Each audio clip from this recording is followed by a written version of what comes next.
За сайн байцгаана уу? Apex Capital-ийн гүйцэтгэх захирал хамтлагаар байна. За бид Монгол улсын хөрөнгөний зах зээл дээр доктортой өсөлтийг тууштай байдлаар гэх өрөөндөө үйл ажиллагаа явуулдаг. За бид үйл ажиллагаа явуулж байгаа зах зээлийнхаа бэлэг тэмдэг бүхий Монгол хувилбарыг гаргуулахаар Монгол урлаач Маргад Эрдэнэтэй хамтран ажиллалаа.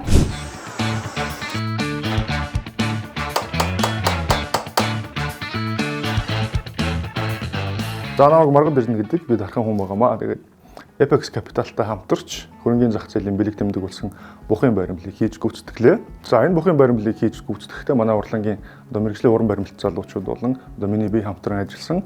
За тэгээд монголчуудын дунд ам дамжин яригддаг хөх бухын домгоос энэ баримлынхаа үндсэн хиллэг хөдөлгөөн биеийн хилэмжийг бол санаа авч ингэж хийсэн. Баримлыг өөрсдийн төсөөллөөр ингэж хийж гүйцэтгэж бодит ажил болголоо. За дээрэс нь бидний сайн мэдэх Бурхан чогшийн Монгол зургийн аргаар амьтныг хэрхэн бүтээх вэ гэдэг номны тэр зурлагын дагуу энэ бухын үндсэн зохион хэмжээг гаргаад тэгээд реалист зарим нэг бичлэлт хэллэгүүдийг оруулснаар энэ ажил маань бүрэн гүйцэд дууссан юм аа.